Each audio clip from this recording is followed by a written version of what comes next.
श्रीमद्भागवत महापुराण की जय। श्री कृष्ण दिव्यान वेदव्यास जी की जय।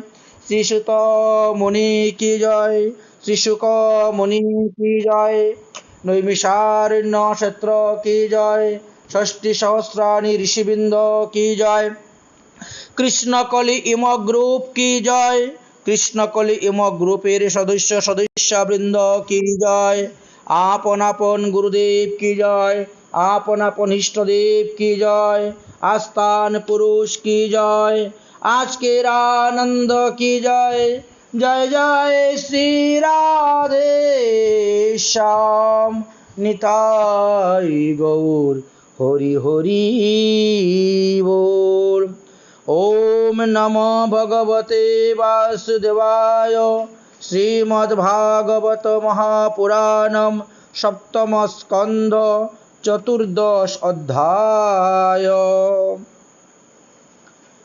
गतकालके आमरा श्रीमद्भागवत महापुराणेर सप्तम स्कंदेर चतुर्दश अध्यायेर यत्किंचित आस्वादन करेछिलाम।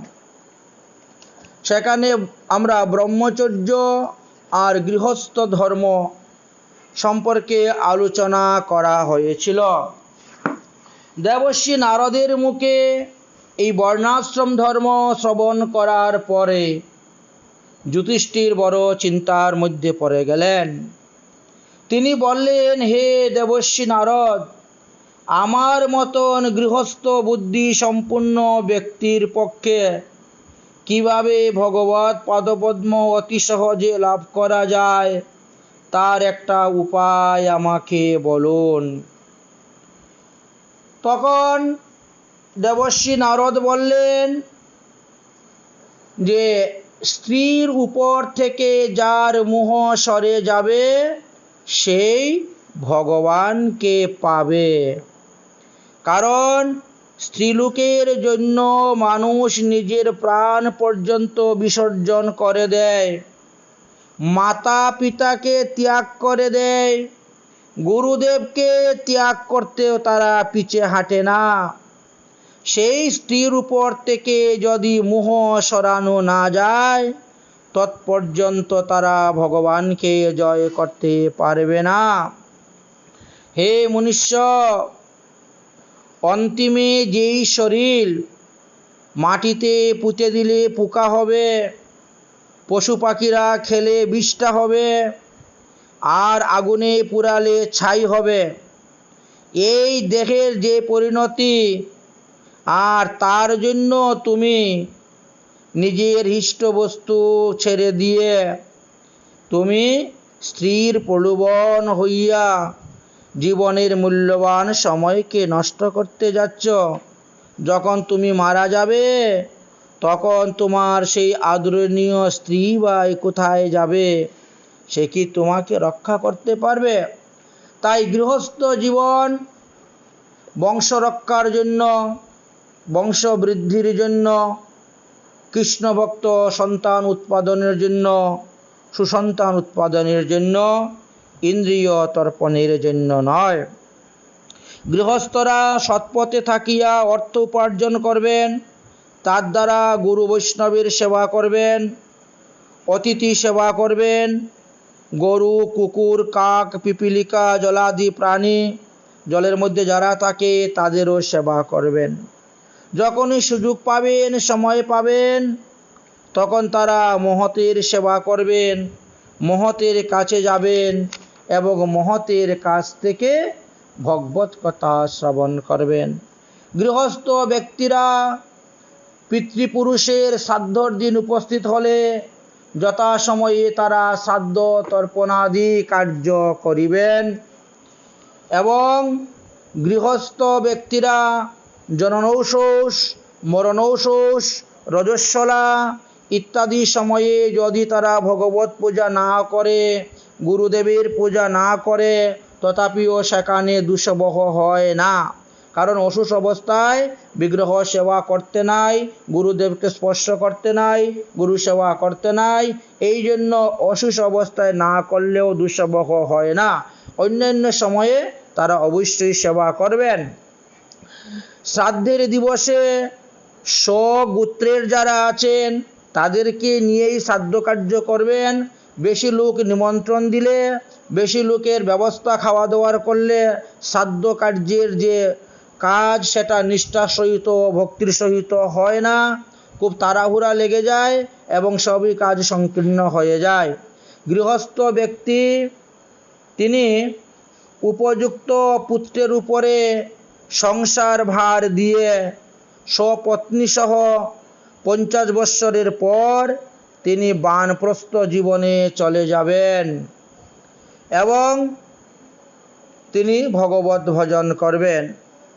অথবা যদি মনে করেন যে তিনি ঘরে থেকে ভগবানের ভজন করবেন, স্ত্রীসহ বানপ্রস্থ জীবন যাপন করবেন, তাহলে ঘরটাকে তীর্থর মতন বানিয়ে নিতে হবে।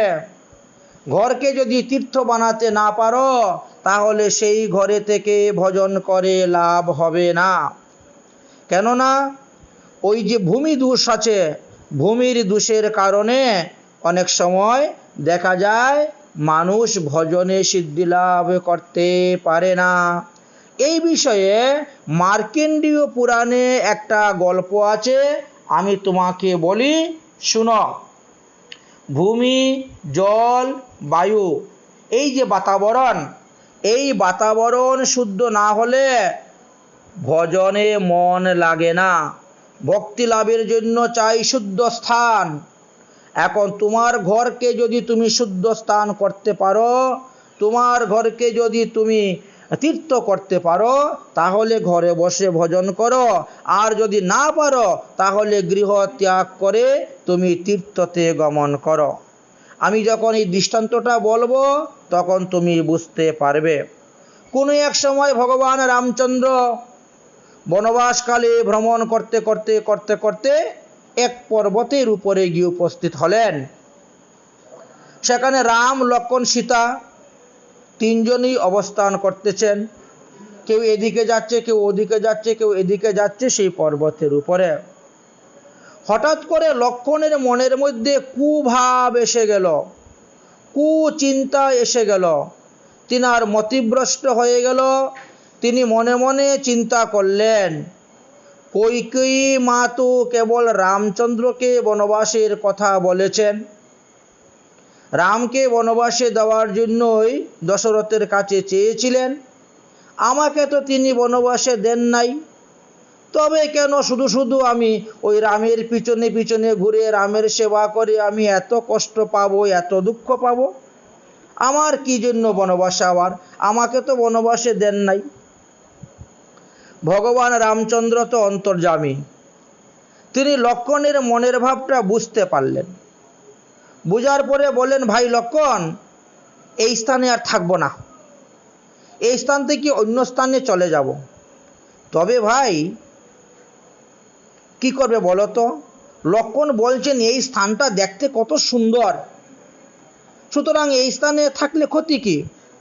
রামচন্দ্র বললেন, এই স্থান যখন দেখতে এত সুন্দর, এই স্থানের মাটি যখন দেখতে এত সুন্দর, তো এইখান থেকে কিছু মাটি কাপড়ের মধ্যে বেঁধে নিয়ে চলো। লক্ষ্মণ তৎক্ষণাৎ কিছু মাটি কাপড়ের মধ্যে পুটলা বেঁধে নিয়ে চলতে শুরু করলেন। তো রামচন্দ্র আগে যাচ্ছেন, তারপরে সীতা দেবী, পিছনে লক্ষ্মণ যাচ্ছেন। যতক্ষণ পর্যন্ত ওই মাটির পুতলা লক্ষ্মণের হাতে ছিল ততক্ষণ পর্যন্ত ওই লক্ষ্মণের নানা প্রকার কুবুদ্ধি মাথার মধ্যে খেলতে শুরু করলো, কুচিন্তা আসতে শুরু করলো। একের পর এক চিন্তা আসতে শুরু করলো, কেন আমি এত কষ্ট করতেছি, কেন আমি খালি পায়ে ঘুরতেছি, কেন আমি না ঘুমিয়ে রাত্রি জাগরণ করতেছি, কেন বা অনাহারে থাকতেছি ইত্যাদি। আমার কি দরকার ছিল?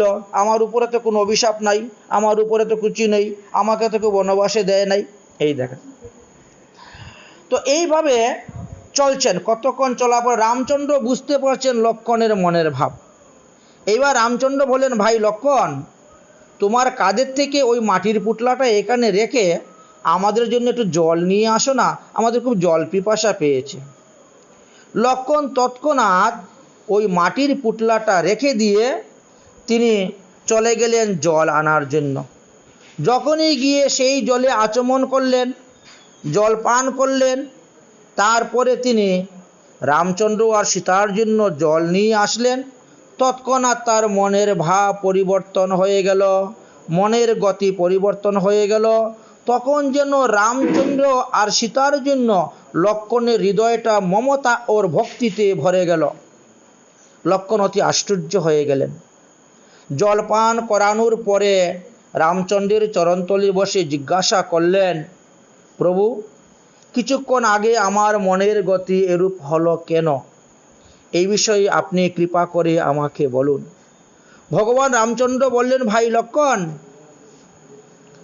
তোমার মনের এই পরিবর্তনের জন্য তোমার কোনো দোষ নহে, ওই মাটির প্রভাব।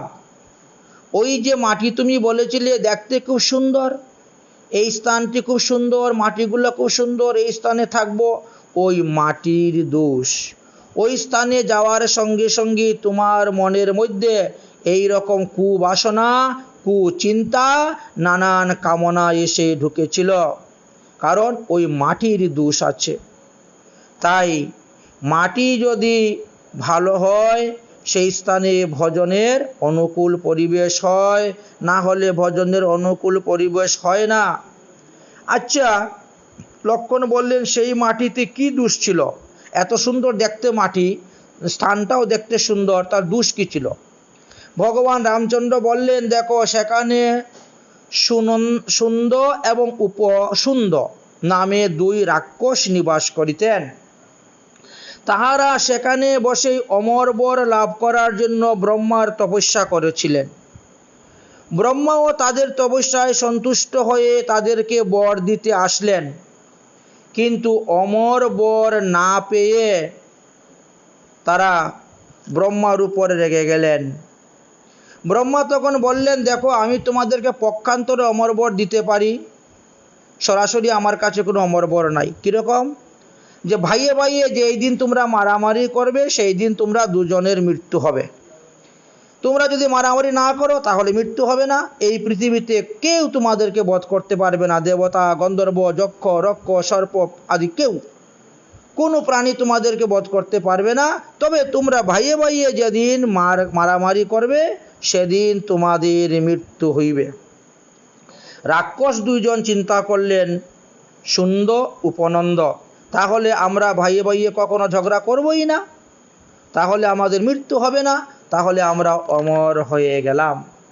এইভাবে বহু হাজার বৎসর গত হয়ে গেল, তারা ভাইয়ে ভাইয়ে কোনো ঝগড়াঝাটি নেই। এক ভাই যদি কোনো অন্যায় করে আরেক ভাই তাহা সহ্য করে নিয়ে নেয়, যার ফলে তাদের মধ্যে কোনো ঝগড়া নাই। যে যেরকম পারে সেরকম তারা তাদের বিষয় ভোগ করে যাচ্ছে। কিন্তু কাম এমন এক জিনিস, সে দিন দিন বেড়েই যাচ্ছে, কামনা বেড়েই যাচ্ছে। শেষ পর্যন্ত তারা অমরাবতীতে গিয়ে উপস্থিত হয়েছে এবং দেবকন্যাদেরকেও তারা উপভোগ করতে শুরু করলেন, অত্যাচার করতে লাগলেন। দেবতারা তখন নিরুপায় হয়ে ব্রহ্মার কাছে শরণাপন্ন হলেন। ব্রহ্মা এখন চিন্তা করলেন যে এই দুই অসুরকে আমি কেমন করে বধ করব। তাদেরকে বর দিয়েছিলাম ভালোর জন্য, কিন্তু তারা বর প্রাপ্তি হয়ে এটা সৎপথে ব্যবহার না করে অসৎ পথে ব্যবহার করতে শুরু করেছে। অতএব তাদেরকে নিধন করতে হবে। কিন্তু কেমন করে নিধন করব? এরা তো ভাইয়ে ভাইয়ে কোনোদিন মারামারি করে না, ঝগড়াঝাটি করে না, তাহলে তো এদের মৃত্যুও হবে না যে বর দিয়েছি।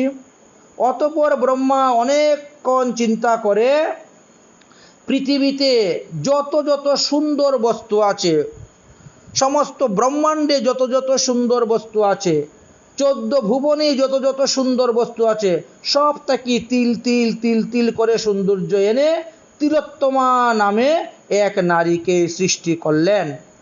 সেই তিলোত্তমা নারীকে সৃষ্টি করে সুন্দর এবং উপসুন্দর যে স্থানে অবস্থান করতেছেন সেইখানে পাঠিয়ে দিলেন। এই তিলোত্তমাকে দর্শন করে এই দুই ভাই কামেতে অন্ধ হয়ে গেলেন। এ বলে আমি আগে দেখেছি, তাকে আমি আগে বিয়ে করব। ও বলছে আমি আগে এসে তার হাত ধরেছি, অতএব আমি তাকে আগে বিয়ে করব। এইভাবে দুজনের মধ্যে এই তিলোত্তমাকে নিয়ে ঝগড়া শুরু হয়ে গেল। এই এমনই ঝগড়া শুরু হলো। এখন ঝগড়া আর কিছুতেই থামতেছে না। এখন তিলোত্তমাকে বলছেন, আচ্ছা তুমি বলো তুমি কাকে বিবাহ করবে। তিলোত্তমা বলল, তোমরা দুজনের মধ্যে যে জয়লাভ করবে আমি তাকে বিবাহ করব, আমি বিজয়ী পুরুষকে বিবাহ করি। এই কথা শুনেই তারা তাদের পূর্ব বরের কথা ভুলেই গেল, আর এই তিলোত্তমার জন্য দুজনে যুদ্ধ করতে শুরু করলো। যুদ্ধ করতে করতে দুইজনেই মারা গেল। এই হলো সেই স্থানের মাটি। অতএব এই মাটির দোষের কারণে তোমার মনের মধ্যে দ্বেষ, তিরস্কার আদি অনেক কিছু উপস্থিত হয়েছিল। এই হলো মেইন কারণ। তাহলে মাটির দোষ, আমরা যদি গৃহে থাকি, যে গৃহে আমরা বাস করব সেখানে যদি জীব হত্যা হয়, প্রাণীহিংসা হয়, মৎস্য মাংস সেবন হয়, পাটাকষি বলি হয়, তাহলে এই স্থান তো শুদ্ধ স্থান নয়, এই স্থান তো পবিত্র স্থান নয়। এই অপবিত্র স্থানে তুমি বানপ্রস্থ জীবন কেমন করে যাপন করবে, সন্ন্যাস জীবন কেমন করে তুমি যাপন করবে। এই জন্য তোমাকে গৃহ ত্যাগ করেই চলে যেতে হবে। তাহলে মাটির অপূর্ব গুণের কথা বললেন। এই যে আমরা তিলক রচনা করি, দাদর সঙ্গে তিলক দেই, কেউ রাধাকুণ্ডের মাটি দিয়ে দেন, কেউ গোপীচন্দন দিয়ে দেন, কেউ অন্যান্য মাটি দিয়ে তিলক রচনা করে থাকেন। ওই মাটির এক একটা গুণ আছে। ওই মাটি যতক্ষণ আপনার অঙ্গে থাকবে ততক্ষণই তার ক্রিয়া সে করবে। সুতরাং এই দৃষ্টান্তের দ্বারা আমরা বুঝতে পারলাম যে বানপ্রস্থ জীবন যাপন করতে গেলে গৃহস্থ আশ্রমেও যাপন করতে পারবে, তবে তার গৃহস্থ আশ্রমটা সে তীর্থে পরিণত করতে হবে, যাতে এখানে কোনো প্রাণীহিংসা জীবহিংসা না হয়, কোনো জীবের রক্তর দ্বারা ধূলি কর্দমাত্র না হয়, অপবিত্র না হয়। তাহলে যদি তিনি গৃহকে আশ্রম করতে না পারেন, তীর্থ করতে না পারেন, তাহলে তিনাকে তীর্থে চলে যেতে হবে। পুষ্কর আদি সরোবরের কথা বলা আছে, সিদ্ধ পুরুষ দ্বারা সে সেবিত হয়। কুরুক্ষেত্র, গয়া, প্রয়াগ, শালগ্রাম, শিলার ক্ষেত্র, পুলহ আশ্রম, নৈমিষারণ্য, ফল্গুন ক্ষেত্র, সেতুবন্ধ, প্রবাস, দ্বারকা, কাশী, মথুরা, বৃন্দাবন, পাম্পা সরোবর, বিন্দু সরোবর, বদরিকা আশ্রম, অলকনন্দা, রামচন্দ্রের জন্মভূমি অযোধ্যা, চিত্রকূট, মহেন্দ্রগিরি, মলয় পর্বত, কূট পর্বত ইত্যাদি ইত্যাদি স্থানের নাম বললেন। এই স্থানেতে সর্বদা ভগবান বিরাজ করেন, আর এই স্থানে ভজন করলে অতি তাড়াতাড়ি সিদ্ধি লাভ করা যায়। কারণ আপনি গৃহ বসে ভজন করে যে পুণ্যফল লাভ করবেন, তীর্থে বসে ভজন করলে তার থেকে 10,000 গুণ বেশি ফল লাভ হইয়া থাকে। হে যুধিষ্ঠির মহারাজ, যদি আমরা অধিকার নির্ণয়ে পূজার কথা আলোচনা করি, তাহলে সমস্ত পুরুষের মধ্যে শ্রেষ্ঠ পুরুষোত্তম হলেন ভগবান শ্রীকৃষ্ণ। তিনার থেকে সৎপুরুষ আর কেহই নেই। তাই সবার আগ্রে ভগবান শ্রীকৃষ্ণের পূজা হওয়াই উচিত। শ্রীকৃষ্ণকে যজ্ঞ বলে নির্ণয় করেছেন শাস্ত্র, বেদ, পুরাণ, ইতিহাস আদি সকলেই এই শ্রীকৃষ্ণের পূজার কথা বলে গেছেন। অতএব তুমি কৃষ্ণ পূজা করো। মামাত্ম ভাই, এই বুদ্ধি তুমি ত্যাগ করো, তুমি কৃষ্ণ পূজা করো। এখন শ্রীকৃষ্ণের পূজা কিভাবে করবেন দেখেন। পূজার পদ্ধতি অনেক প্রকারে বলে গিয়েছেন, তবে কারু কাছে কেউ ভালো, কারু কাছে কেউ খারাপ। দৃষ্টা তেষাং মৃত নির্ণাম অভিজ্ঞানাতাম নৈপ্যহ। আমরা দেখতে পেয়েছি হে যুধিষ্ঠির মহারাজ, ত্রেতা যুগে যখন পণ্ডিতরা দেখলেন যে মনুষ্যকুলে কেউ কাউকে মানে না, পরস্পরের মধ্যে অপমান করে, একে অন্যকে অপমান করে, এ তাকে অপমান করে, এ তার উপাসনাকে অপমান করে, ও তার উপাসনাকে অপমান করে, কিন্তু উপাসনা অপমান করলে তো সিদ্ধি লাভ হয় না। তখন কি করা হলো, তখন মূর্তি, ভগবানের মূর্তি প্রতিষ্ঠা করলেন। ভগবানের মূর্তি প্রতিষ্ঠা করলেন। করে বললেন, এইবার এই মূর্তিতে এই শ্রদ্ধা সহিত নানা প্রকার উপচারের দ্বারা তোমরা উপাসনা করো। সেই থেকেই মূর্তিতে ভগবানের উপাসনার পূজা চলে আসতেছে। আমরা শ্রীমদ্ ভাগবত মহাপুরাণের সপ্তম স্কন্ধের পঞ্চম অধ্যায়ের ৩৯ নম্বর শ্লোকেতে দেখতে পেলাম যে ত্রেতা যুগ হইতেই আমাদের বিগ্রহ সেবা পূজার প্রচলন হয়ে আসতেছে। তারপরে আমরা দেখব ভগবান শ্রীকৃষ্ণ যে ৮ প্রকার বিগ্রহ পূজার কথা বলেছেন, এটাও আমরা পাব। সুতরাং ভগবানের শ্রী বিগ্রহ পূজার পদ্ধতি ত্রেতা যুগ থেকেই চলে আসছে। যদিও সত্যযুগের মানুষ একমাত্র ধ্যান তপস্যা মানসিক সেবা করতেন, মানসিকভাবে ভগবানের পূজা করতেন। ত্রেতা যুগে যদিও যজ্ঞ ছিল, কিন্তু যজ্ঞের পরেও দেখা গেল যে ভগবানের শ্রীমূর্তি প্রতিষ্ঠা করেছিলেন। যেমন রামচন্দ্র সীতার স্বর্ণ সীতা মূর্তি তৈরি করে বসিয়ে তিনি যজ্ঞ কার্য করেছিলেন। তাহলে আমরা এখানে মূর্তি প্রতিষ্ঠার বিষয়ে বা মূর্তি পূজার মহিমার কথা জানতে পারলাম। আরও আমরা দশম স্কন্ধে গিয়ে জানতে পারব। সেখানে একাদশ স্কন্ধে ভগবান মূর্তি পূজার বিধানের কথা বলে গিয়েছেন ইত্যাদি আমরা জানতে পারব, অন্যান্য পুরাণেও আছে।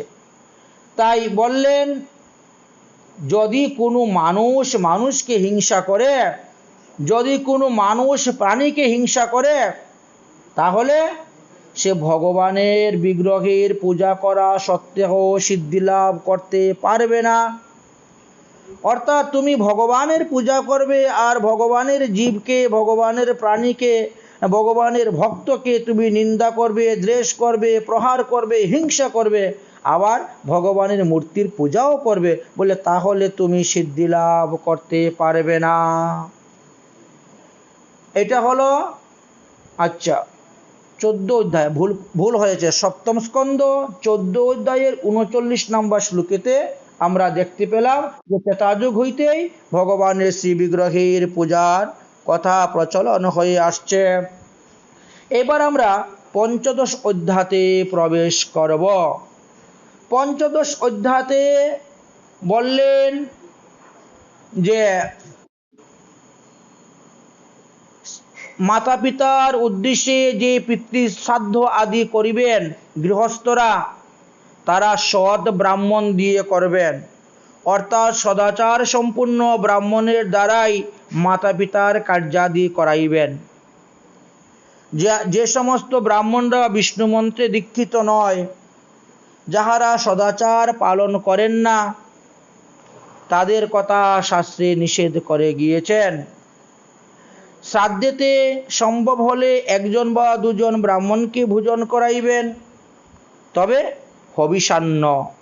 হবিষান্ন ভগবানকে নিবেদন করার পরে সেই প্রসাদী দ্রব্য দিয়ে নিয়ম অনুসারে যজ্ঞপাত্রে অর্পণ করিবে। এই বিধি সকলের জন্যই কাম্য। পুরাণ সকল এই সিদ্ধান্তই বলিয়া গিয়াছেন। তাই বললেন যে নিজেও হবিষান্ন গ্রহণ করবে, অন্যকেও হবিষান্নই দান করিবে।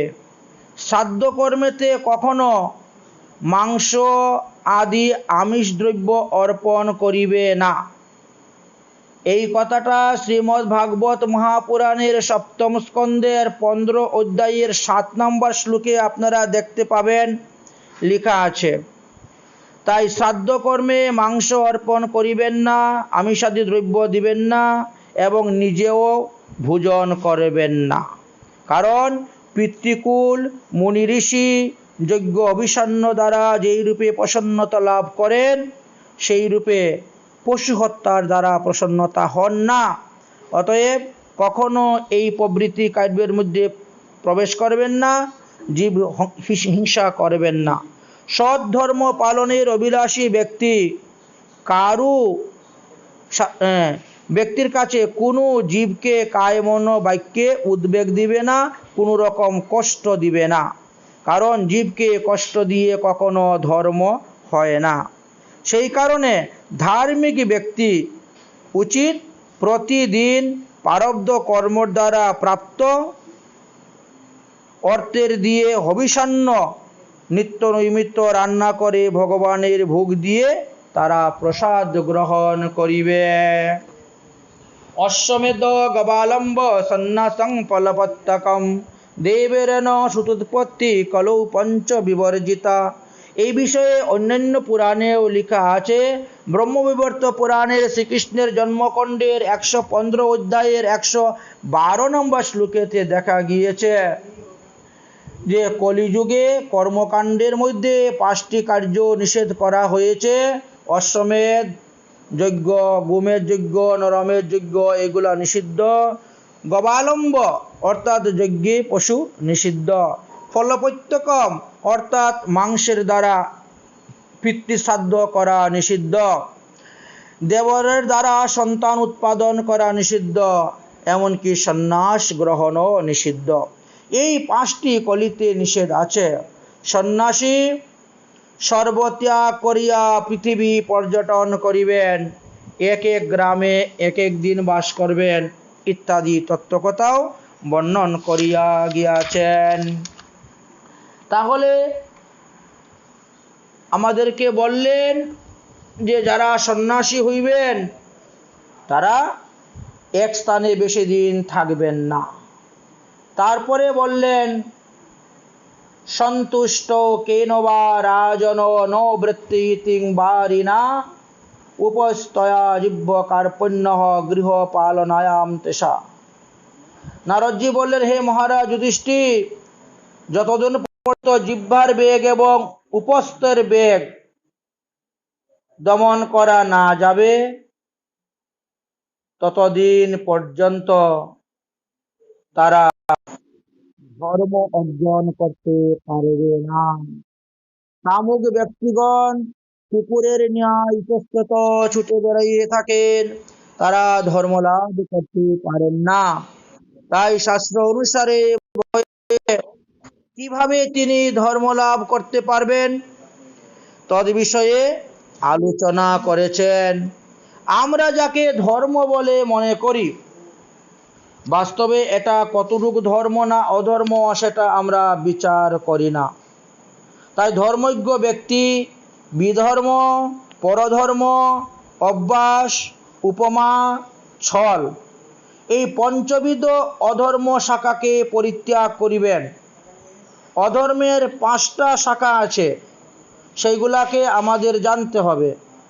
ধর্মের বাধাই হলো বিধর্ম, অন্য কথিত ধর্মই হলো পরধর্ম, পাষণ্ড বা দম্ভ প্রকাশের নাম হলো উপধর্ম, শব্দের যথার্থ তাৎপর্য গোপন করিয়া পক্ষারান্তে ব্যাখ্যার নাম হলো ছল, এবং ইচ্ছাপূর্বক মানবগণের দ্বারা আশ্রম ধর্মের ব্যতিক্রমকে অভ্যাস নামে অভিহিত করা হয়েছে। তাহলে এই অধর্মের 5টি শাখাকে ত্যাগ করতে হবে, তারপরে আপনি সন্ন্যাস আশ্রমেতে প্রবেশ করতে পারবেন। তাই বলছেন, আমরা যেমন পাদুকা পরলে পরে পায়ের মধ্যে পাথর বা নোড়া লাগে না বা তাতে কোনো দুঃখ কষ্ট আসে না, ঠিক তেমনি ভাবে সর্বদাই সন্তুষ্ট চিত্ত থাকিলে হৃদয়ের মধ্যে সুখ বিরাজ করবে, তার দুঃখ আসিবে না। হে ধর্মরাজ, সংকল্প পরিত্যাগ করে কামনাকে আমরা যদি সংকল্প পরিত্যাগ করতে পারি তাহলে আমরা কামনাকে জয় করতে পারবো। আমরা যদি কামনাকে পরিত্যাগ করতে পারি তাহলে ক্রোধকে জয় করতে পারবো। আর আমরা যদি অর্থ লাভের আশাকে ত্যাগ করতে পারি তাহলে আমরা অনর্থকে জয় করতে পারবো। এইভাবে একটি বস্তু ত্যাগের দ্বারা আরেকটি বস্তুকে লাভ করা যায়। সাধুদের উপাসনার দ্বারাই অহংকারকে ত্যাগ করা যায়। মৌনব্রত ধারণের দ্বারা শরীরের অনেক বাক্য সংযুক্ত যে পাপ সেইগুলাকে জয়লাভ করা যায়। এই জন্য প্রতিটা মানুষের কর্তব্য এতৎ সর্ব গুরু ভক্তা পুরুষ হিংযস্য ইয়রেত। গুরুদেবের প্রতি ভক্তি শ্রদ্ধা দ্বারা সাধক সমস্ত দোষকে সহজভাবে জয় করিতে সক্ষম হইতে পারবে। চিত্তে জ্ঞানের দীপ চিত্তে যদি জ্ঞানের দীপ প্রজ্বলিত হয়, তবেই তো সে উত্তম গতি লাভ করিতে পারে। তাই চিত্তে জ্ঞানের দীপ প্রজ্বলনকারী গুরুদেবকে সাক্ষাৎ ভগবৎ স্বরূপ বলে মনে করবে।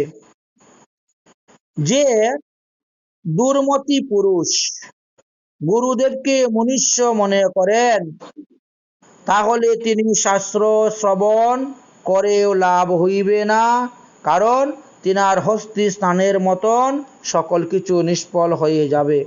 বড় বড় যোগীগণ যার চরণ কমলে দিনরাত অনুসন্ধান করে চলেছেন, প্রকৃতি তথা পুরুষের অধীশ্বর স্বয়ং সেই ভগবান গুরুরূপে প্রকট, যাকে সর্বদা ভ্রমবশত মানুষ মনুষ্য বুদ্ধি বলে মনে করেন, তারা কখনো সিদ্ধি লাভ করতে পারেন না।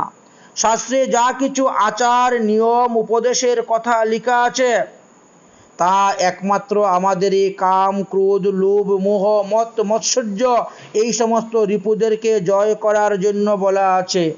পঞ্চেন্দ্রিয় মন এই সড়কে স্ববশে আনার জন্য বলা হয়েছে। এই সব শাস্ত্রোক্ত নিয়ম পালনের পরও যদি ভগবানের ধ্যান লাগানো যায় না, ভগবানের চিন্তাতে মন নিবেশ হয় না, তাহলে তো তার সমস্তই বিফল হয়ে যাচ্ছে, তার পরিশ্রম পশুসম হয়ে যাচ্ছে। তাহলে সেই ক্ষেত্রে সে কি করবে? তো বলছেন, তাহলে তাকে দুষ্ট পুরুষের সঙ্গ ত্যাগ করতে হবে, দুষ্ট লোকের সঙ্গ ত্যাগ করতে হবে।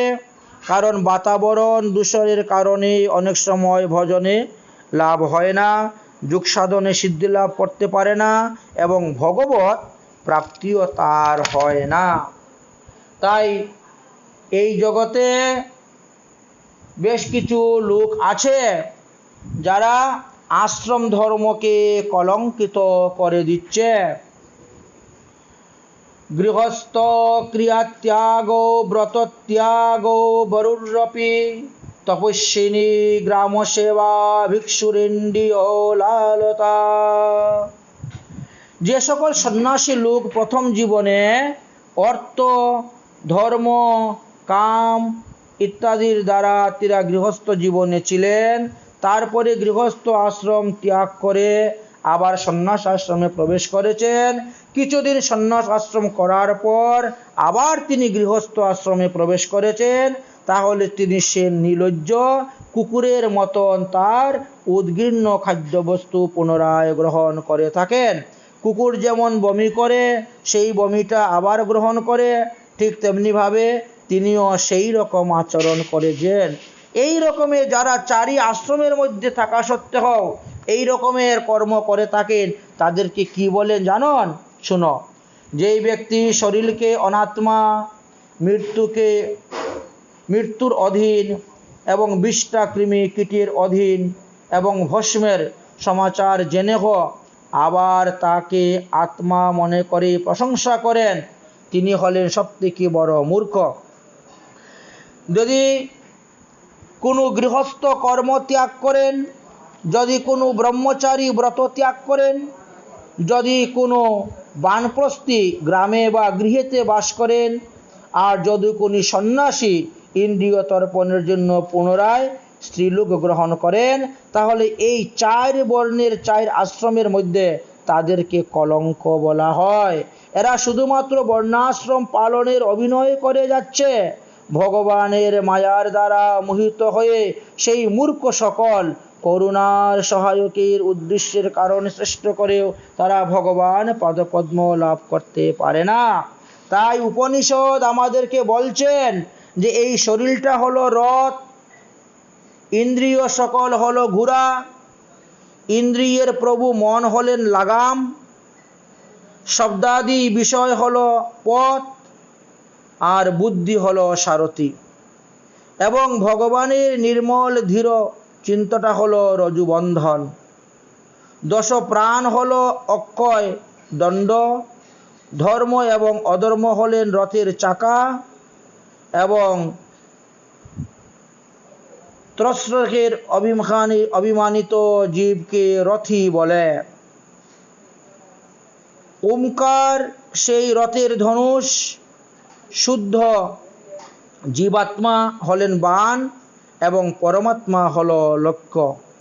এই ওঙ্কারের দ্বারাই অন্তরাত্মাকে পরমাত্মাতে লীন করে দেওয়া মানব জীবনের অভিপ্রায়। তাই রাগ, দ্বেষ, লোভ, শোক, মোহ, মদ, মৎসর্য, মান, অপমান, অপরের গুণের মধ্যে দোষ দেখা, ছলনা করা, হিংসা করা, পরস্ত্রী কাতরতা, কামনা, প্রমাদ, ক্ষুধা, নিন্দ প্রভৃতি, এইগুলাকে আমাদেরকে শত্রু বলে জানতে হবে। এই জগতে এইগুলাই হলো আমাদের পরম শত্রু, আর এদের জন্ম হয় রজগুণ আর তমগুণ হইতে। মানুষের শরীরকে রথ কেন বলা হয়েছে? মনুষ্যের শরীররূপ রথ যতদিন পর্যন্ত স্ববশে থাকে এবং তার ইন্দ্রিয়, মন প্রভৃতি সঠিক পথে চলতে থাকে, ততদিনই তার মধ্যে গুরুদেবের চরণ কমলে সেবা পূজার সন্নিধান লাভ করিতে পারে। এটা হলো গুরুতত্ত্বের পরম মহিমার কথা বর্ণন করলেন।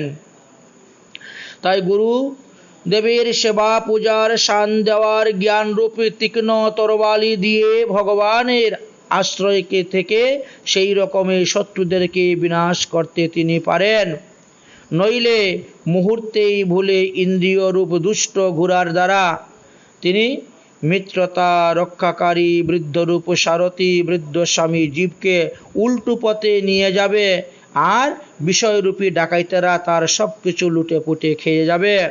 সেই দস্যু সারথী এবং ঘোড়াসহ ওই জীবকে অত্যন্ত ভয়ঙ্কর নরকেতে গিয়ে বাস করতে হবে। অতএব জীবের কর্তব্য হল ইষ্টদেবের পূজা করা, ইষ্টদেবকে সন্তুষ্ট করা। বৈদিক কর্ম দুই প্রকারের আছে, একটা হলো প্রবৃত্তি মার্গের, একটা হলো নিবৃত্তি মার্গের। তাই প্রবৃত্তি মার্গ হইতে নিবৃত্তি মার্গ শ্রেষ্ঠ। প্রবৃত্তি মার্গ ত্যাগ করে নিবৃত্তি মার্গে চিত্তকে বৃত্তি করার কথা শাস্ত্রে বর্ণন করে গেছেন। প্রবৃত্তি পরায়ণ ব্যক্তি কর্মমার্গকে অনুসরণ করার ফলে বারবার তারা জন্ম মৃত্যুর চক্রেতে ভোগ করে, আর নিবৃত্তি মার্গের পরায়ণ ব্যক্তি ভক্তিমার্গ আশ্রয় করে জ্ঞানের দ্বারা পরমাত্মাকে লাভ করে, তাকে আর পুনরায় মাতৃগর্ভে এসে জন্মগ্রহণ করিতে হয় না। প্রবৃত্তি মার্গে পশুহিংসার কথা লেখা আছে, নিবৃত্তি মার্গে পশুহিংসার কথা লেখা নেই। ভগবানের ভজনের কথা, শুদ্ধ ভক্তির কথা লেখা আছে। তাই বললেন সুনযোগ্য হিংসামূলক কর্ম, অগ্নিহোত্র, দশ, পূর্ণমাস, চাতুর্মাস্য, পশুযজ্ঞ, সোমযজ্ঞ, বৈশ্যদেব বলি প্রভৃতি কর্মকে হিষ্ট বলা হয়, কিন্তু এটা প্রকৃত হিষ্ট নয়। এর দ্বারা মানুষ ভগবৎ পদপদ্ম লাভ করতে পারে না।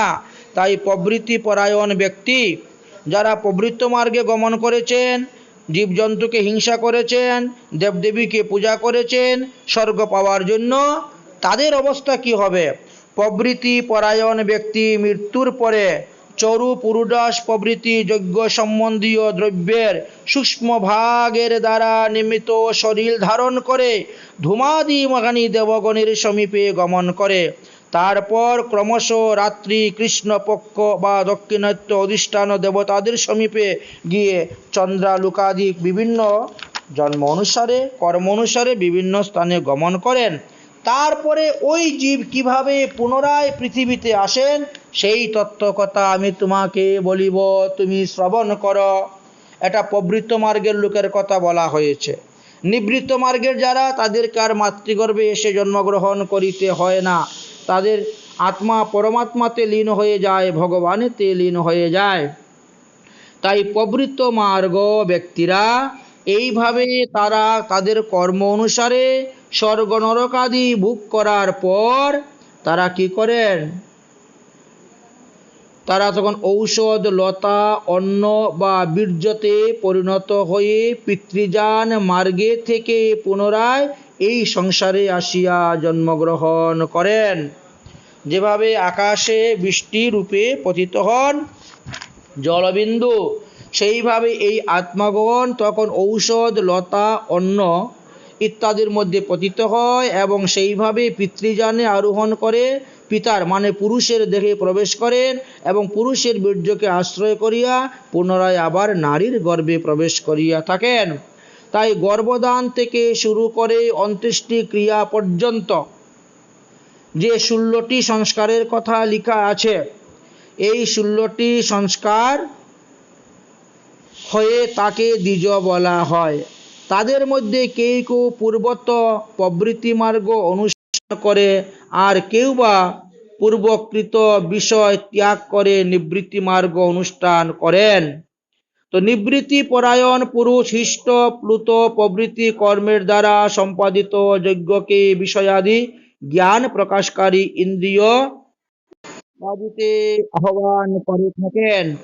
অতএব এইভাবে জীব আবার পৃথিবীতে এসে জন্মগ্রহণ করিয়া থাকেন। তাই আমি আমার পূর্বজন্মের কাহিনীর কথা তোমাদেরকে বলিতেছি, শ্রবণ করো। এই কথা তখন বললেন দেবর্ষি নারদ। দেবর্ষি নারদ বললেন যে ভগবত ভক্ত মানুষ বেদুক্ত সকল ধর্মকর্মকে আচরণ করে থাকেন। ভালো, যদি তুমি বেদের ধর্ম মানতে নাও পারো, তথাপিও বেদ ধর্ম তুমি হিংসা করিবে না। যেমন তুমি তোমার উপাসনা ভগবান শ্রীকৃষ্ণের কৃপায় করিতেছ, আমি আমার ভগবানের উপাসনা করিতেছি, অতএব কাউকে হিংসা করা উচিত নয়। আরো একটি কথা বললেন দেবর্ষি নারদ। তিনি বললেন যে আমি আমার পূর্বজন্মের কথাটা বলিতেছি, শ্রবণ করো। দেবর্ষি নারদ তিনার পূর্বজন্মের কথা বলা শুরু করলেন। তিনি বললেন যে এই জন্মের আগে আমার জন্ম ছিল শূদ্রের ঘরে, তার আগের জন্মেতে মহাকল্পেতে, আমাদের কল্প কিন্তু অনেক কয়েকটা, কল্প, মহাকল্প, পদ্মকল্প, ব্রহ্মকল্প, শ্বেতবরাহ কল্প ইত্যাদি। তাহলে পূর্বজন্মে অর্থাৎ পূর্বে মহাকল্পতে আমি এক গন্ধর্ব ছিলাম। আমার নাম ছিল উপবহন। গন্ধর্ব কুলে আমি খুব সম্মানিত ছিলাম। আমার সৌন্দর্য দেখে মানুষ মুগ্ধ হয়ে যেত, আমার রূপে মানুষ মুগ্ধ হয়ে যেত, আমার শরীর থেকে সুগন্ধ বেরোতো এবং আমি খুব সুপুরুষ ছিলাম। স্ত্রীলোকেরা তো আমাকে দেখলে খুব ভালোবাসত। আমিও সর্বক্ষণ অত্যন্ত বিলাসিতা জীবনে আমোদ প্রমোদে মুগ্ধ হয়ে সময় কাটাইতাম। একবার কি হলো, দেবসভাতে একটা বিরাট সম্মিলন হলো, দেব সম্মিলন। আর সেই দেব সম্মিলনে মুনিগণ, ঋষিগণ, গন্ধর্বগণ, অপ্সরাগণ, যক্ষগণ, রক্ষগণ, কিঙ্করগণ আদি সকলকেই নিমন্ত্রণ দেওয়া হয়েছে। উদ্দেশ্য হল সেই স্থানে ঈশ্বরের লীলাগান কীর্তন করা। আমাকে নিমন্ত্রণ দিলেন কীর্তন করার জন্য, আমি তাতে রাজি হয়ে গেলাম যে এত বড় একটা অনুষ্ঠান, এত বড় একটা সম্মিলন, এখানে ভগবান শ্রীকৃষ্ণের লীলাকথা কীর্তন করব, অতি ভালো। তাই তিনি শ্রীকৃষ্ণের লীলাকথা কীর্তন করার জন্য সেই স্থানে তিনি প্রবেশ করলেন এবং তিনি সেই স্থানে প্রবেশ করে কীর্তন শুরু করলেন। এমন সময় তিনার সঙ্গে কীর্তনের পাল্টা দেওয়ার জন্য একজন অপ্সরা এসে উপস্থিত হলেন। এখন সেই অপ্সরাও দেখতে শুনতে খুব অপূর্ব সুন্দরী। এবার গন্ধর্ব এবং অপ্সরা দুজনের মধ্যেই গান চলতেছে। আমি জানতাম যে সাধুদের এই সম্মিলনে ভগবানের লীলাকথা করা খুবই আনন্দজনক। তথাপিও মহিলা সমবেবিচারে আমি লৌকিক গান গাইতে গাইতে উন্মত্ত হয়ে গেলাম। ওই মহিলার সঙ্গে বারবার তার মুখদর্শন করা, তার কথার উত্তর দেওয়া তার সঙ্গে অঙ্গিভঙ্গি করতে করতে তার প্রেমেতে আমি পড়ে গেলাম, প্রলোভিত হয়ে গেলাম, যার ফলে গান গাইতে গিয়ে কখনো আমার তালভঙ্গ, কখনো আমার রসবাস হয়ে যাচ্ছে, কখনো লয় ঠিক হচ্ছে না। এই তাল লয় মান যখন উল্টা পাল্টা হইতে শুরু করলো, তখন দেবতারা ঋষিগণ তারা অত্যন্ত কুপিত হয়ে গেলেন আমার উপরে। তারা বললেন, তুমি এত বড় সভার মধ্যে আমাদেরকে অপমান করতেছ, তুমি একজন নারীর প্রতি মোহিত হয়ে তার দিকে তাকিয়ে তাকিয়ে গান গাইতে গিয়ে তোমার তালভঙ্গ রসবাস হচ্ছে, ইহাতে প্রভুর না হচ্ছে উল্লাস, অতএব আমরা তোমাকে অভিসম্পাদ দিলাম, যাও তুমি শূদ্র যোনিতে গিয়ে জন্মগ্রহণ করো। দেবর্ষি নারদ বললেন, হে যুধিষ্ঠির মহারাজ, তাদের অভিশাপেতে আমি দাসীপুত্র রূপে আসিয়া জন্মগ্রহণ করলাম। সেই শূদ্র জীবনে আমি অনেক কষ্ট করেছি, আমার নাম ছিল দুঃখী। আমি মাতৃগর্ভে থাকা সত্ত্বেই আমার পিতা মারা গিয়েছিলেন। আমার মা পরের বাড়িতে কাজ করে আমাকে বড় করছিলেন। আমার বয়স যখন 5 বছর, তখন আমাদের গ্রামেতে কয়েকজন বৈষ্ণব এসেছিলেন, সাধুরা এসেছিলেন তীর্থভ্রমণ করতে করতে, এবং তারা চাতুর্মাস্য ব্রত করবেন বলে আমাদের গ্রামেতে তারা 4 মাস ছিলেন। তখন আমি সাধুদের সঙ্গে বসে হরিকথা শ্রবণ করেছিলাম।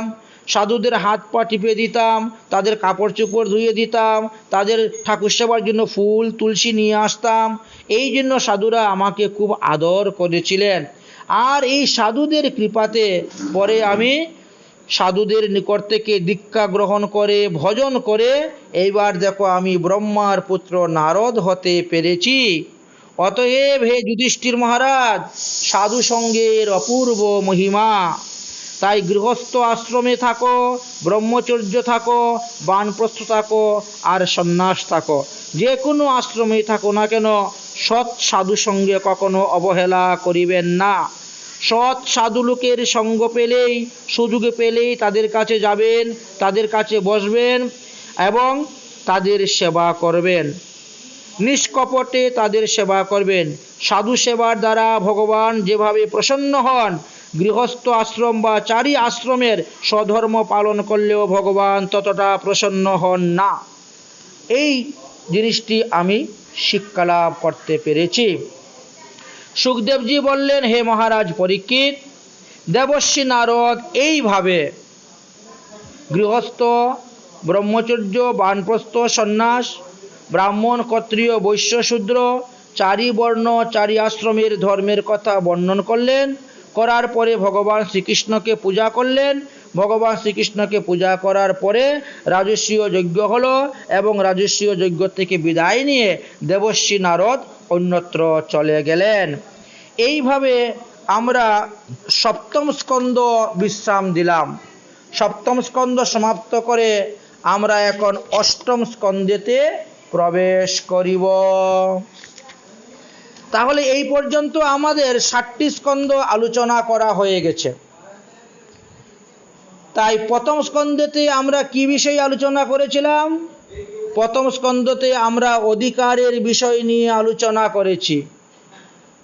অর্থাৎ এই ভাগবত শ্রবণ করা কার অধিকার, ভাগবত পাঠ করা কার অধিকার। কারণ অধিকার ছাড়া যে জ্ঞান, এই জ্ঞানটা শোভা পায় না। অনধিকারী ব্যক্তিকে যদি এই জ্ঞান পায়, তাহলে এই জ্ঞানের দুর্প্রয়োগ তারা করে ফেলে। এই জন্য প্রথম স্কন্ধেতে অধিকার সম্পর্কে আলোচনা করলেন। দ্বিতীয় স্কন্ধেতে আমরা আসলাম, জ্ঞানের উপদেশ পেলাম। দ্বিতীয় স্কন্ধতে জ্ঞানের উপদেশ, যেখানে মানুষের কর্তব্য কী, মানুষ কিভাবে চলবে, কিভাবে জ্ঞানকে প্রয়োগ করবে, কিভাবে জ্ঞানকে ব্যবহার করলে মানুষ তার জীবনে সুখ লাভ করতে পারবে, ভগবত পাদপদ্ম লাভ করতে পারবে, আবার মানব দেহ লাভ করতে পারবে, এই বিষয়ে আলোচনা করা হয়েছে। তৃতীয় স্কন্ধেতে জ্ঞানকে কিভাবে মানুষ নিজেদের জীবনে ব্যবহার করবে তাহা বলা হয়েছে। এই জ্ঞান সঠিকভাবে প্রয়োগ করিলে মানুষ 4টি পুরুষার্থ লাভ করতে পারে। চতুর্থ স্কন্ধেতে 4টি পুরুষার্থ কি কি, এই বিষয় নিয়ে বিস্তার আলোচনা আমরা আস্বাদন করেছি। পঞ্চম স্কন্ধেতে আমরা আসার পরে জ্ঞানী পরমহংস, ভগবৎ পরমহংস, তাদের লক্ষণ কি, তারা কিভাবে ভজনের দ্বারা পরমাত্মাকে লাভ করতে পেরেছেন, এই কথা আমরা জানতে পেরেছি। ষষ্ঠ স্কন্ধতে আসার পরে আমরা পুষ্টি মার্গের কথা শুনেছি। পুষ্টি মার্গে ভক্তদের কথা বলা হয়েছে। জীবের উপর পরমাত্মা সর্বদা অনুগ্রহ করেন। জীবের নিকটে ভগবান কোনো কিছু চান না, ঈশ্বর নিরপেক্ষ। তথাপিও জীব ঈশ্বরের উপর কত কিছু বলে থাকে। ভগবান জীবকে সর্বদাই কৃপা করে যাচ্ছেন। যখন জন্ম হয় তখন জীব শুদ্ধ থাকে, তারপর যখন সে ভালো মন্দ বোঝার মতন জ্ঞান হয় তখন সে অসৎ কথা বলে, মিথ্যা কথা বলে, অখাদ্য কুখাদ্য খেয়ে শরীরটাকে অপবিত্র করে দেয়। ঈশ্বর জীবকে অনেক সুযোগ দিয়ে থাকেন, আর ঈশ্বর চিন্তা করেন, আরে ভাই তুই সাধুসঙ্গ কর, সৎসঙ্গ কর, হরিকথা শ্রবণ কর, ভাগবত কথা শ্রবণ কর, তুই ধীরে ধীরে ঠিক হয়ে যাবে, তুই আবার শুদ্ধ পরমাত্মা হয়ে যাবে। তুই যে অমৃতস্য পুত্র, অমৃতের সন্তান, তুই আমার সন্তান, অতএব আমার কাছে চলে আয়। শুদ্ধ দেহ দিয়ে আমি তোকে পাঠিয়েছি, শুদ্ধ মন দিয়ে আমি তোকে পাঠিয়েছি। তোর এই মন আমাতে লাগা, তোর এই দেহ, তোর এই অঙ্গ প্রত্যঙ্গ আমার সেবায় ব্যবহার কর। ভোগ বিষয় হইতে মনকে সরিয়ে নিয়ে আমাকে দান কর। কিন্তু আমরা তো তা করি না, আমরা ভগবানের কাছে যাই না। আমাদের বৃন্দাবনবাসী এক মহাত্মা খুব সুন্দর একটি গান রচনা করেছেন। মেলি চাদর উড়ি के कैसे द्वार तुम्हारी आऊं, मेली चादर उड़ी के कैसे द्वार तुम्हारी आऊं। हे पावन परमेश्वर मेरे मन की मन शरमाऊं, मेली चादर उड़ी के कैसे द्वार तुम्हारी आऊं। ভগবান আমাদেরকে সুন্দর শরীর দিয়ে পাঠিয়েছিলেন, আর আমরা একে অপবিত্র করে দিয়েছি। অপবিত্র বস্ত্র পরে ভগবানের কাছে যাওয়া যায় না, ভগবানের সেবা পূজা করা যায় না। তাই অপবিত্র দেহটাকে পবিত্র করার জন্য গুরুদেব আসেন, আর তিনি দীক্ষা দিয়ে আমাদের শ্মশানরূপী দেহটাকে ফুলের বাগান বানিয়ে দেন। तुमने मुझको जग में भेजा, निर्मल देकर काया, आकर के संसार में मैंने इसी को दाग लगाया। जन्म जन्म की मैली चादर कैसे दाग चुराऊं, मैली चादर उड़ी के कैसे द्वार तुम्हारी आऊं। ভগবান আমাদেরকে নির্মল দেহ দিয়ে পাঠিয়েছিলেন। সাত্বিক আহার, মাতৃস্তন, দুগ্ধ পান করতাম, সাত্বিক আহার। কিন্তু যখনই বড় হলাম তখনই আমিষাদি গ্রহণ করে পবিত্র দেহকে অপবিত্র করে দেই। তাই এটা জনম জনমের আমাদের কর্মের ফল, প্রারব্ধ কর্ম। এই থেকে মুক্তি লাভ করতে গেলে সাধুসঙ্গ, মহৎ কৃপা ছাড়া আর উপায় নেই। निर्मल बानी पाकर मुझसे नाम ना तेरा गाया, नयन मोदी के हे परमेश्वर कबू ना तुझको ध्याया। मन बिना की तार सारी टूटी, अब किया गीत सुनाऊं, मैली चादर उड़ी के कैसे द्वार तुम्हारी आऊं। ভগবান আমাদের কত নির্মল কথা বলতে সুযোগ দিয়েছেন। পশু পাখি কীট পতঙ্গরা তো আমাদের মতন বলতে পারে না, আমরা মনের ভাব প্রকাশ করিয়া বলতে পারি। কিন্তু এত সুন্দর নির্মল বাণী পাওয়া সত্ত্বেও আমরা ভগবানের নাম গুণগান করি না। এত সুন্দর নয়ন থাকা সত্ত্বেও আমরা ভগবানকে দর্শন করি না, এত সুন্দর চরণ দেওয়া সত্ত্বেও আমরা ভগবানের লীলাস্থান দর্শন করতে যাই না। কাঠের মতন, বৃক্ষের মতন, জড়ের মতন দাঁড়িয়ে থাকি। এত সুন্দর মাথা দিয়েছেন, তথাপিও ভগবানের চরণে নত হয়ে প্রণাম করি না। তাহলে আমাদের কি অবস্থা? इन पैरों से चलकर तेरी मंदिर कब न गया, जहाँ हो पूजा तेरी कब न शीश झुकाया, हे हरि हरि में हरि के आया, अब क्या हाल सुनाऊं, मेरी चादर उड़ के किसी द्वार तुम्हारी आओ। এত সুন্দর চরণ দিয়েছেন, কিন্তু একটু মন্দিরে যাই না, মাথাটা নত করে ভগবানকে প্রণাম করি না। এইভাবে আমরা পবিত্র দেহকে অপবিত্র করে 12 মাস আমরা অসুস লেপে আছি শরীরের মধ্যে।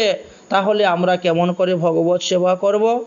আমরা বিভিন্ন স্থান থেকে পুরোহিত নিয়ে আসি, গোসাই নিয়ে আসি, সাধুগুরু বৈষ্ণবদেরকে নিয়ে এসে আমাদের বাড়িতে অনুষ্ঠান করাই, পূজা করাই, কিন্তু এইগুলা আমরা নিজেরাও করতে পারি। আমরা যদি তাদের মতন পবিত্রতা লাভ করতে পারি, তাহলে আমরাও নিজেরা করতে পারি। এইটাই আমরা ষষ্ঠ স্কন্ধে এই জ্ঞান শিক্ষা দিয়েছেন। আর সপ্তম স্কন্ধে আসার পরে আমরা জানলাম যে জীব তার কামনা বাসনার কারণে বারবার এসে সে মাতৃগর্ভে জন্মগ্রহণ করিয়া থাকে। এই সপ্তম স্কন্ধেতে আরো আলোচনা করেছেন, প্রহ্লাদের চরিত্র কথাও আলোচনা হয়েছে। প্রহ্লাদ কোনো এক সময় তীর্থ ভ্রমণ করতে করতে তিনি হঠাৎ এক অবধূতের সঙ্গে দেখা হলো। তো তিনি যখন অবধূতের সঙ্গে দেখা করলেন, তখন অবধূতকে জিজ্ঞাসা করলেন, অবধূত কে বললেন যে আচ্ছা, আপনার তো কোনো ধন নেই, সম্পত্তি নেই, টাকা নেই, পয়সা নেই, তথাপিও আপনি এত সুন্দর সুখী জীবন কেমন করে বাস করিতেছেন? ইহার কারণ কি, আপনি কৃপা করে বলুন। অবধূত তখন বললেন যে আমি আমার জীবনে 2 জনকে গুরুরূপে বরণ করেছি। একজন হলেন মধুমক্ষী মানে মৌমাছি, আর আরেকজন হলেন অজগর। কেন? মৌমাছি থেকে আপনি কি শিক্ষা পেয়েছেন? বলে মৌমাছি এত কষ্ট করে, এত দূরে উড়ে গিয়ে বিন্দু বিন্দু করে মধু এনে সংগ্রহ করে থাকে রাখে, আর মানুষ গিয়ে তাকে মেরে সমস্ত মধু চুরি করে নিয়ে যায়, তার জীবনের পরিশ্রমটাই বৃথা হয়ে যায়। ঠিক তেমনিভাবে আমরা সংসারে বাস করে স্ত্রী পুত্র আত্মীয় স্বজন ইষ্টি কুটুম্বের ভরণ পোষণের জন্য ন্যায় অন্যায়ভাবে আমরা যে সম্পত্তি তৈরি করি, ব্যাংক ব্যালেন্স, বাড়ি গাড়ি পুত্রের জন্য স্ত্রীর জন্য রেখে যাই, তারা সেটা ভোগ করে, আর তার পাপের ফল আমাদেরকে ভোগ করতে হয়। এই জন্য মৌমাছির কাছ থেকে এই শিক্ষা লাভ করে আমি সমস্ত রকমের চেষ্টা ত্যাগ করে এই বৃক্ষতলে পড়ে আছি। দ্বিতীয়ত, আমি এই অজগরকে গুরুরূপে বরণ করলাম কেন? অজগর অযাচিত বৃত্তিতে মুখের সামনে যা পায় তাই খেয়ে থাকে, না পেলে 6 মাস মরার মতো পড়ে থাকে। আমিও ঠিক তেমনিভাবে যদি কেউ কিছু এনে দেয় তাহলে এখানে বসে খাই, যদি কেউ না দেয় মরার মতন পড়ে থাকি 2 দিন 3 দিন 4 দিন, এতে আমার অসুবিধা হয় না। আমি কোনো দিন 2 বার 3 বার প্রসাদ পাই, কোনো দিন বা 1 বারও পাই না, কোনো দিন চব্য লেচ্চ পেয়ে পাই, কোনো দিন বা বাসি পচা পেয়ে থাকি, কোনো দিন বা আমি সোনার পালঙ্কে খাটের মধ্যে শয়ন করি, আবার কোনো দিন আবার আমি ধুলায় গড়াগড়ি যাই। সুতরাং তথাপিও আমি সন্তুষ্ট, আমি সুখী, আমি আনন্দিত, কারণ আমার কোনো চিন্তা নেই। আমি সর্বদা ভগবানের চিন্তা করি, কারণ জন্মগ্রহণের আগেই যখন ভগবান আমার খাবারের ব্যবস্থা করে মাতৃস্তনে দুগ্ধ দিয়ে পাঠিয়েছেন, তাহলে এখন কি ভগবান আমাকে খাওয়াবেন না? ভগবান এখনও আমাকে খাওয়াবেন। এই জন্য আমি সর্বদা ভগবতের চিন্তা নিয়েই থাকি, আর কোনো চিন্তাই আমার নেই। ভগবান যেভাবে আমাকে খাওয়াচ্ছেন সেইভাবেই আমি খাচ্ছি, সেইভাবেই থাকছি, আর কিছু নয়। প্রহ্লাদ মহাশয় চলে গেলেন। তাহলে সপ্তম স্কন্ধ থেকে আমরা জীবের কামনা বাসনার কথা জানতে পারলাম। প্রহ্লাদের সদ্বাসনা ছিল, মানুষের মধ্যে মিশ্র বাসনা, আর হিরণ্যকশিপুর ছিল অসৎ বাসনা, যার ফলে জীব ভগবানের চরণে চলে গেলে পরে সেই বাসনা নিবৃত্তি হয়ে থাকে। এইবার আমরা আগামী কল্য থেকে শ্রীমৎ মহাপ্রভুর কৃপা হলে অষ্টম স্কন্ধের প্রথম অধ্যায় থেকে আমরা